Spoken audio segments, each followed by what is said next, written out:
श्री कृष्ण ने शांत और दृढ़ दृष्टि से अर्जुन की ओर देखा। अब अर्जुन का मन पहले से कहीं अधिक स्पष्ट हो चुका था। फिर भी श्री कृष्ण जानते थे कि एक अत्यंत शक्तिशाली बल अभी शेष है जो उसे फिर से भ्रम में खींच सकता है। इसलिए श्री कृष्ण ने उस विषय को सीधे और स्पष्ट रूप से कहने का निश्चय किया। श्री कृष्ण बोले, अर्जुन, जो लोग मेरे इस उपदेश का श्रद्धा के साथ पालन करते हैं, उसके विरुद्ध तर्क नहीं करते, वे बंधन से मुक्त हो जाते हैं।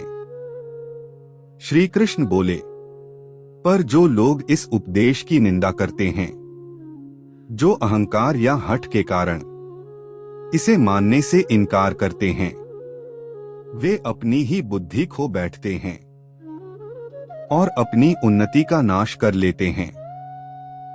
फिर श्री कृष्ण ने और गहराई से कहा। श्री कृष्ण बोले, अर्जुन, प्रत्येक मनुष्य अपने स्वभाव के अनुसार कर्म करने को विवश होता है। श्री कृष्ण बोले, ज्ञानी पुरुष भी अपने स्वभाव के अनुसार ही कर्म करता है। स्वभाव के विरुद्ध बलपूर्वक क्या किया जा सकता है? अर्जुन ने यह बात भली भांति समझ ली। मन को एक क्षण में बदलना संभव नहीं होता। श्री कृष्ण आगे बोले। श्री कृष्ण बोले, इंद्रियों से राग और द्वेष उत्पन्न होते हैं, उनके वश में मत आओ। श्री कृष्ण बोले, राग और द्वेष ये दोनों इस मार्ग के शत्रु हैं। फिर श्री कृष्ण ने दृढ़ स्वर में कहा। श्री कृष्ण बोले, अर्जुन, अपने स्वधर्म को अपूर्ण रूप से करना भी दूसरे के धर्म को पूर्ण रूप से करने से श्रेष्ठ है। श्री कृष्ण बोले, दूसरे का धर्म अपनाने से भय उत्पन्न होता है। यह बात अर्जुन के हृदय में उतर गई। वह जानता था वह क्षत्रिय है। सन्यासी का मार्ग उसका मार्ग नहीं था। तब अर्जुन ने एक अत्यंत गंभीर प्रश्न किया। उसकी वाणी स्थिर थी पर भाव गहन था। अर्जुन बोले, कृष्ण, मनुष्य जानते हुए भी गलत कर्म क्यों करता है? ऐसा लगता है मानो कोई बल मन से भी अधिक शक्तिशाली होकर उसे धकेल देता हो। श्री कृष्ण ने बिना विलंब उत्तर दिया। श्री कृष्ण बोले, अर्जुन, वह बल कामना है।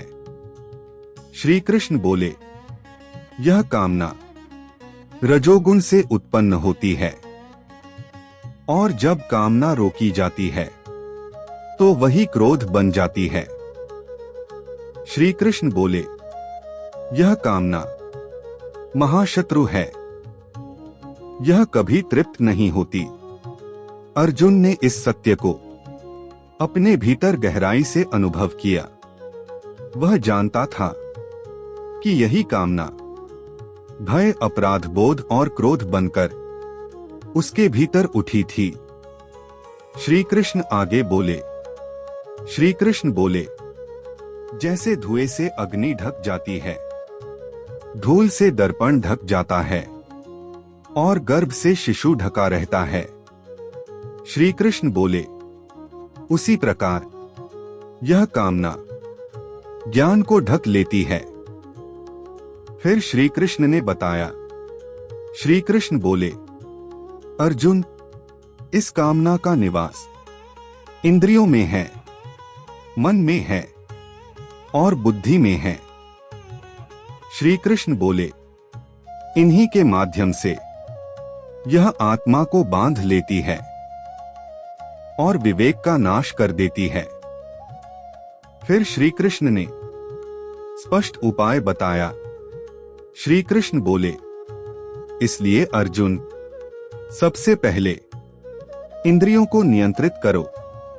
श्री कृष्ण बोले, इंद्रियों के संयम से इस पापी कामना को नष्ट करो जो ज्ञान और विवेक को भ्रष्ट कर देती है। फिर श्री कृष्ण ने नियंत्रण की सीढ़ी दिखाई। श्री कृष्ण बोले, इंद्रियां शक्तिशाली हैं, मन इंद्रियों से अधिक शक्तिशाली है, बुद्धि मन से भी अधिक शक्तिशाली है और बुद्धि से भी ऊपर आत्मा है। अर्जुन पूर्ण एकाग्रता से सुन रहा था। अंत में श्री कृष्ण ने दृढ़ और स्पष्ट निर्देश दिया। श्री कृष्ण बोले, आत्मा को बुद्धि से भी श्रेष्ठ जानकर बुद्धि द्वारा मन को स्थिर करो। श्री कृष्ण बोले, अपने भीतर की शक्ति से इस शत्रु कामना को जीत लो। अर्जुन के भीतर एक शांत शक्ति जाग उठी। अब वह समझ चुका था, श्री कृष्ण उसे केवल बाहरी युद्ध के लिए नहीं, भीतर के युद्ध के लिए तैयार कर रहे थे। युद्ध भूमि अभी भी प्रतीक्षा कर रही थी, पर अब अर्जुन जानता था, वास्तविक शत्रु बाहर नहीं था, वह भीतर था। और अब वह जान चुका था कि उससे कैसे युद्ध करना है।